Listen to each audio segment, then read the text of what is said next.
कालीन युद्ध भाग 5। परिवर्तन की शुरुआत। धौली की पहाड़ियों पर अब शांति थी। जहां कल तक तलवारें टकरा रही थीं, वहां आज पक्षियों की चहचहाहट सुनाई दे रही थी। सम्राट अशोक वहीं खड़े थे, उसी स्थान पर जहां उन्होंने युद्ध का आदेश दिया था। पर आज उनके हाथ खाली थे। कोई तलवार नहीं, कोई राजसी चिन्ह नहीं, केवल एक साधारण वस्त्र और एक गहरा मौन। उन्होंने अपने पुत्र महेंद्र और पुत्री संघमित्रा को बुलाया। उनके चेहरे पर कठोरता नहीं, करुणा थी। बेटा, अशोक बोले, मैंने तुम्हें युद्ध की कहानियां सुनाई थीं। आज मैं तुम्हें शांति की यात्रा पर भेजना चाहता हूँ। महेंद्र ने पूछा। कहा, पिता? लंका, अशोक बोले। वहां धर्म की ज्योति जलानी है। वहां तुम्हें वह संदेश देना है जो मुझे युद्ध ने सिखाया कि करुणा ही सच्चा धर्म है। संघमित्रा ने कहा, क्या हम केवल प्रचार करेंगे? अशोक मुस्कुराए। नहीं बेटी, तुम सेवा करोगी। तुम वहां के लोगों के घावों पर मरहम रखोगी। धर्म केवल शब्द नहीं, कर्म है। अशोक ने अपने दरबार में घोषणा की, अब से मेरा राज्य धर्म के आधार पर चलेगा।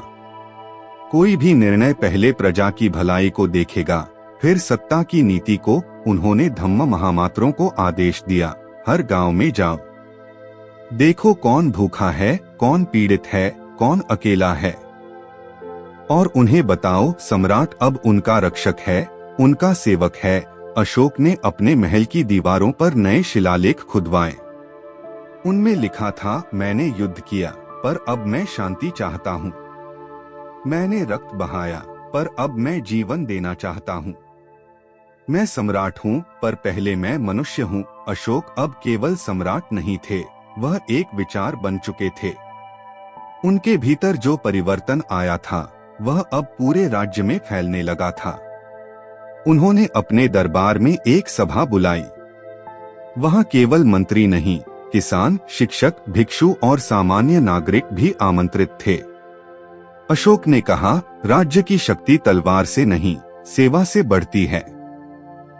अब से हर निर्णय धर्म और जनकल्याण के आधार पर होगा। सभा में एक वृद्ध किसान ने पूछा, महाराज, क्या यह बदलाव स्थायी होगा या यह केवल युद्ध के पश्चात की भावना है? अशोक ने उत्तर दिया, यह कोई क्षणिक भावना नहीं, यह मेरा नया जीवन है। मैं अब युद्ध नहीं, सेवा करना चाहता हूँ। और यह केवल मेरे लिए नहीं, पूरे मगध के लिए है। उन्होंने आदेश दिया कि हर गांव में एक धर्मस्थल बने, जहां लोग केवल पूजा नहीं, संवाद कर सकें। जहां भिक्षु बच्चों को शिक्षा दें और वृद्धों को सहारा मिले।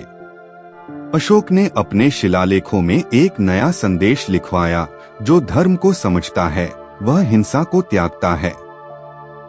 जो सेवा करता है, वही सच्चा सम्राट है। उन्होंने अपने सैनिकों को भी नया प्रशिक्षण देना शुरू किया। अब उन्हें केवल युद्ध नहीं, आपदा राहत, जनसेवा और नैतिकता की शिक्षा दी जाती। एक दिन अशोक ने अपने पुराने सेनापति को बुलाया और कहा, तुमने मेरे लिए कई युद्ध जीते हैं। अब मैं चाहता हूँ कि तुम मेरे साथ शांति का अभियान चलाओ। सेनापति ने पूछा, महाराज, क्या तलवारें अब दीवारों पर टंगी रहेंगी? अशोक ने मुस्कुराकर कहा, हाँ, और वे हमें याद दिलाएंगी कि हमने क्या खोया और क्या पाया। सम्राट अशोक ने अब अपने जीवन को पूरी तरह बदल दिया था। वह हर सुबह प्रजा के बीच जाते, कभी किसी किसान के खेत में, कभी किसी शिक्षक के पाठशाला में, कभी किसी वृद्ध के आश्रय में। एक दिन वह एक गांव पहुंचे जहां युद्ध के समय सबसे अधिक नुकसान हुआ था। वहां एक वृद्ध महिला ने उन्हें पहचान लिया।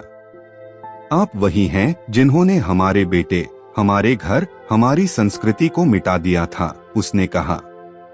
अशोक ने सिर झुका लिया।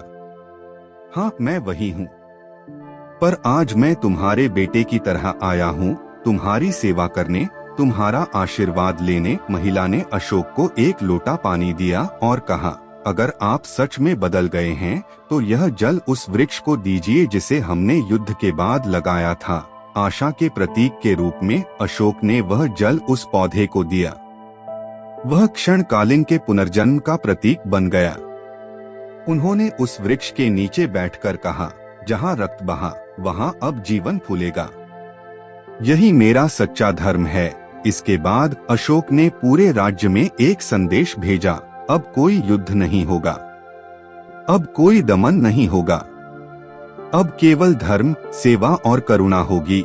उन्होंने अपने दरबार में एक नया विभाग स्थापित किया, धम्म प्रचार विभाग। इसका उद्देश्य था धर्म का प्रचार, पर बिना किसी दबाव के, केवल संवाद, सेवा और उदाहरण के माध्यम से। अशोक ने कहा, धर्म को थोपना नहीं है, जीना है। और जब लोग तुम्हारे जीवन में धर्म देखेंगे तो वे स्वयं उसे अपनाएंगे। उन्होंने अपने पुत्र महेंद्र और पुत्री संघमित्रा को लंका के लिए विदा किया।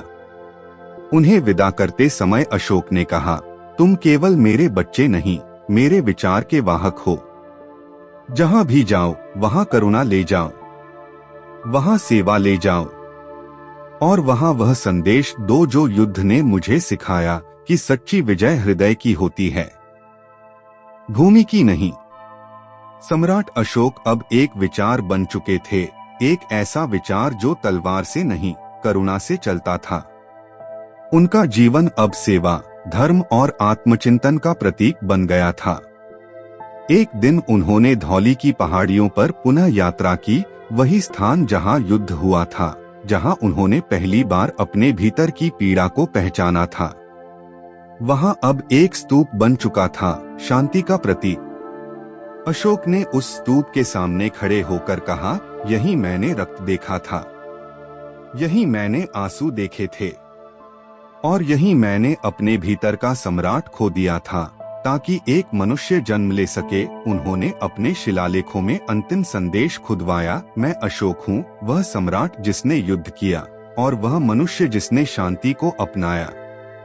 अगर कोई मुझे याद करे तो मेरी तलवार नहीं, मेरी करुणा को याद करे। उनके इस परिवर्तन ने पूरे भारत को बदल दिया। बौद्ध धर्म केवल एक विचार नहीं रहा, वह एक जीवन शैली बन गया। लंका, नेपाल, तिब्बत, चीन, हर दिशा में अशोक का संदेश पहुंचा। उनके पुत्र महेंद्र और पुत्री संघमित्रा ने लंका में धर्म की ज्योति जलाई। उन्होंने वहां के लोगों को सेवा, करुणा और अहिंसा का मार्ग दिखाया। अशोक ने अपने जीवन के अंतिम वर्षों में कोई युद्ध नहीं किया। उन्होंने कहा, मैंने जितना खोया वह मुझे सम्राट बना गया, और जितना अपनाया वह मुझे मनुष्य बना गया। स्वर धीमा होता है, पृष्ठभूमि में शांत संगीत। कालिंग युद्ध ने अशोक को बदल दिया, और अशोक ने भारत को एक ऐसे मार्ग पर चलाया जहां धर्म, सेवा और करुणा ही सच्ची शक्ति थी।